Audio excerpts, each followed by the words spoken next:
Good evening, everyone. You're all likely to be familiar with pictures of the tawny owl. Because of all the owl species in the UK, it's actually the most common one. But the chances are that you're more likely to have heard one than actually seen one, as it's also strongly nocturnal. This means that it normally ventures out at night. So, what kind of habitat does the tawny owl prefer?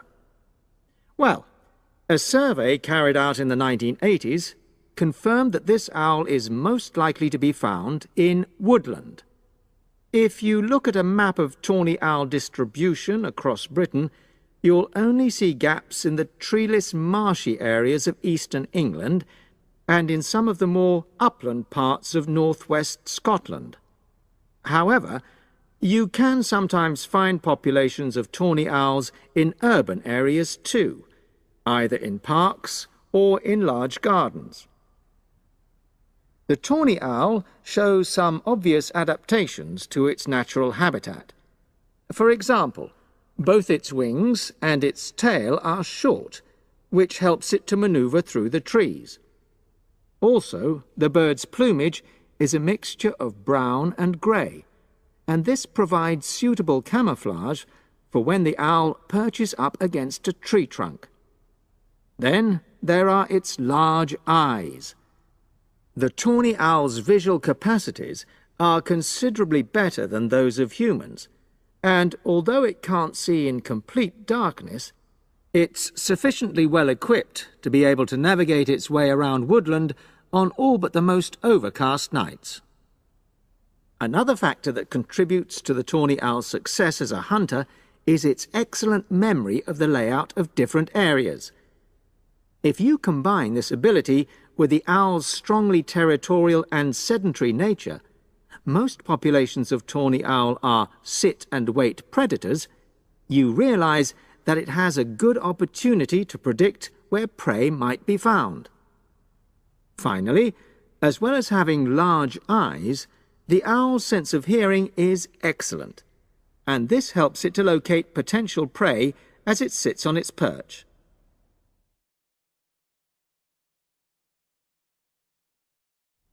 Turning now to the tawny owl's diet. Woodland tawny owls feed mainly on mammals, especially small ones, such as wood mice and bank voles. But they'll also take things like frogs or bats, or even fish, if they happen to be available. In urbanized landscapes, the owls seem to prey more on birds. So there are some differences there. Let's just look briefly now at survival rates in the tawny owl. Young tawny owls face a difficult time once they leave home, and 2 out of every 3 are likely to die within their first year. So, with such high mortality levels, it's a good job that established breeding pairs can produce young over a number of seasons and maximize their chances of passing their genes on to the next generation of owls. I've already mentioned the sedentary nature of the tawny owl, but it's not just adult tawny owls that are sedentary in their habits. Young birds, dispersing away from where they were born, rarely move far. The average distance is just 4 kilometres. There also appears to be some reluctance to cross large bodies of water.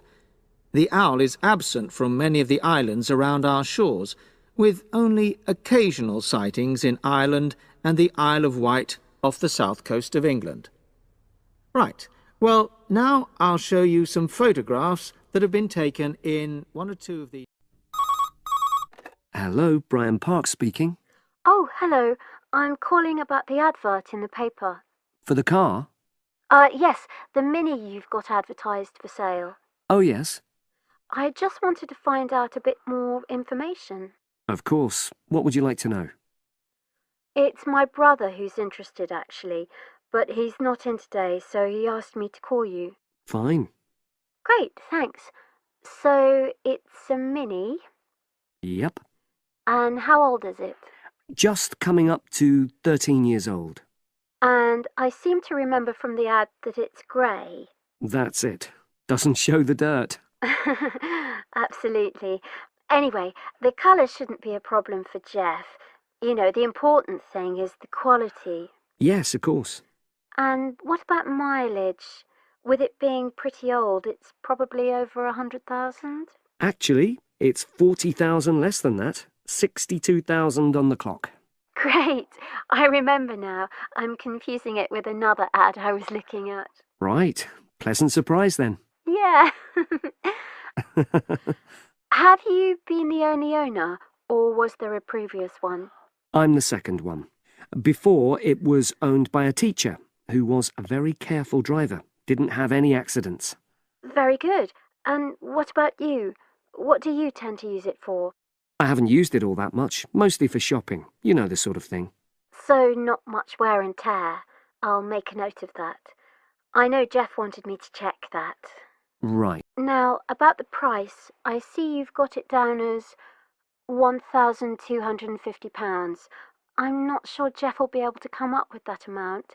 In the ad, I did say 1,250 or nearest offer.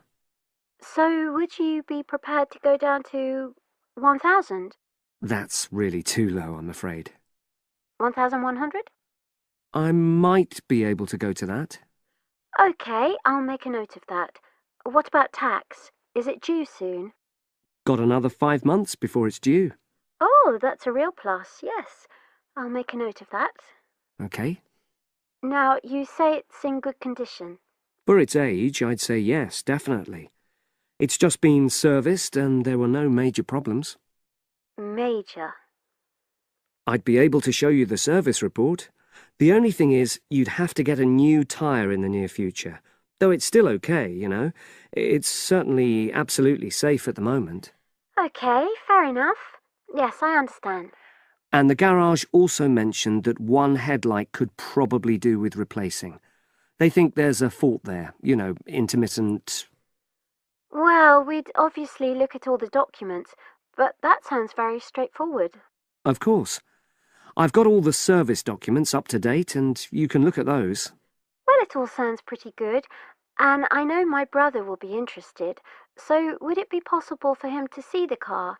He's back from his trip tomorrow and away tonight, so how about tomorrow? Tomorrow?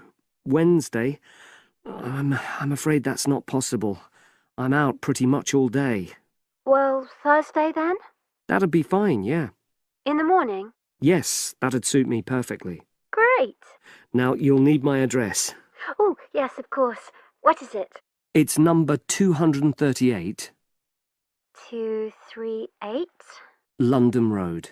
Oh, that's easy enough. Yes, very straightforward. So I'll pass on these notes to Jeff, and he'll see. Good afternoon. This is the first of a series of lectures I'll be giving about engineering for sustainable development.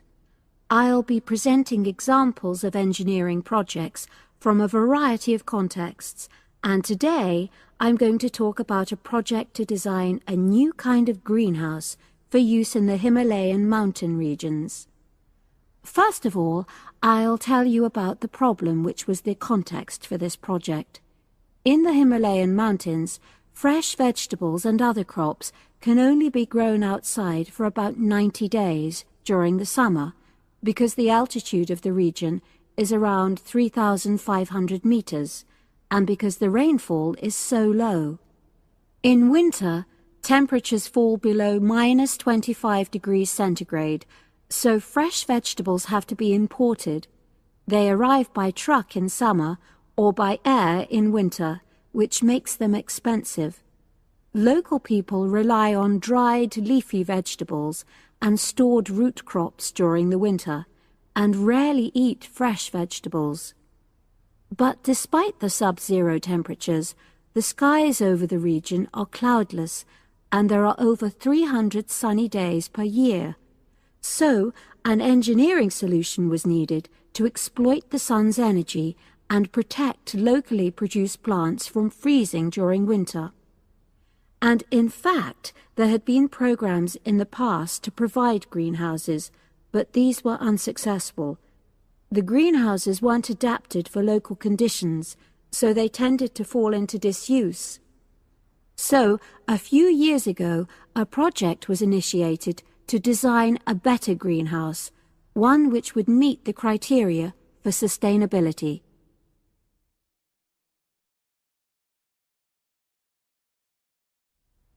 So, what are the criteria for sustainability? Well, first of all, the new greenhouse is designed to be relatively simple, so construction is cheap. Locally available materials are used wherever possible.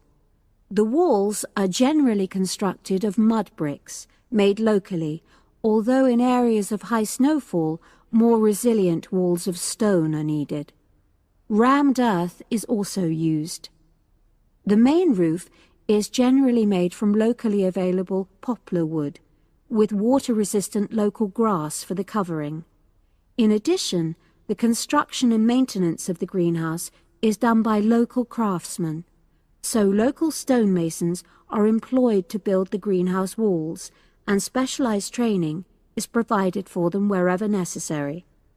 Then, the greenhouse is designed to run on solar power alone. There's no supplementary heating. And lastly, families are selected to own one of the new greenhouses with great care.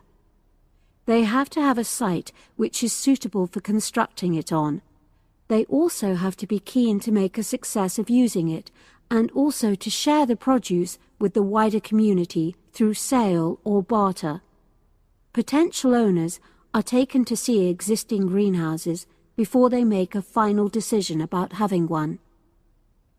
So, those are the features which make the project sustainable. And now, I'll briefly describe the design of the greenhouse.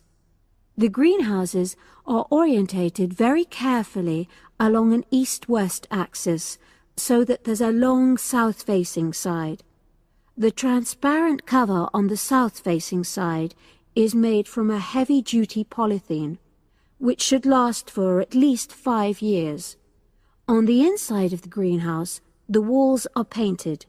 The rear and west-facing walls are black to improve heat absorption, but the east-facing wall is white to reflect the morning sunlight onto the crops inside. Finally, there's a door in the wall at one end, and vents are incorporated into the roof, the door, and the wall at the other end, to enable control of humidity and prevent overheating. I'll turn now to the benefits which have resulted from the introduction of these new greenhouses. These benefits are of various kinds, but for now I'll just mention the social benefits. First of all, people who own a greenhouse gain social standing in their communities because they provide vegetables for the wider community, for regular consumption as well as for festivals, and they also earn income. Secondly, because in rural areas it is women who usually grow the food, the greenhouses have increased their opportunities. They bring the benefits of improved nutrition and increased family income from the sale of surplus produce. And thirdly, as a result of their improved financial position, some families can now afford to educate their children for the first time. Well, I've been talking to managers in a number of businesses and reading surveys about the future of management. And what I'm going to present in this seminar is a few ideas about how the activity is likely to change in the next 10 years. It isn't a scientific statistical analysis, just some ideas for us to discuss. One area I want to mention is business markets, and I'm sure a really significant development will be a major increase in competition, with companies from all around the world trying to sell similar products. Consumers will have much more choice. For instance, food products sold in Australia might be manufactured in the USA, China, Finland, and dozens of other countries. At the same time, mergers and takeovers mean that governments are actually losing power to major global corporations. We can probably all think of companies that exert a great deal of influence, which may be good for consumers. A third point I want to make about markets is that in the rapidly expanding economies, such as India, China, Brazil, and Russia, demand is growing very fast. This is putting pressure on resources all over the world. I think businesses are becoming more open to external influences. In particular, companies are consulting customers more and more before making their business decisions. Companies are finding out what they want and providing it, instead of making products and then trying to sell them, which is the model of years ago. Another influence is that concerns about the environment will force manufacturers to extend product life cycles to reduce the amount of pollution and waste. And, in some cases, regulation will need to be strengthened. Many societies are much more fluid and democratic, and the structure of companies is changing to reflect that. I think we're going to see a greater emphasis within companies on teams created with a specific project in mind. And when they're completed, the teams will be disbanded and new ones formed. More and more people see work as simply one part of their lifestyle, and not the most important one. And as the workforce is shrinking in some countries, businesses are having to compete for staff instead of being able to choose among a lot of applicants. Typical examples that will attract and retain staff are traditional ones like flexible hours and, something that has been made possible by advances in technology, remote working, with people based at their home, abroad, or almost anywhere they choose.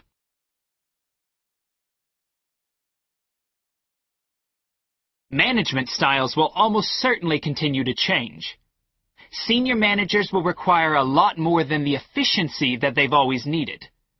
Above all, they'll need great skills in leadership so that their organization can initiate and respond to change in a fast-moving world where they face lots of competing requirements and potential conflicts. In most of the world, the senior managers of large businesses are mainly men in their 50s and 60s. The predominant style of management will almost certainly become more consultative and collaborative, caused, above all, by more women moving into senior management positions. Many of the changes are influenced by developments in the wider economy. The traditional emphasis of business was manufacturing, and of course the service sector is very important. But we shouldn't overlook the growing financial contribution of IP, that is, intellectual property. Some books and films generate enormous sums from the sale of related DVDs, music, games, clothes, and so on. Another point I'd like to make is that although I've been talking about companies, one trend that they have to face is the move away from people working for the same employer for years. Instead, more and more people are becoming self-employed to gain the freedom and control over their lives that they're unlikely to get from being employed. Okay, well, that's all I want to say, so let's open it up for discussion.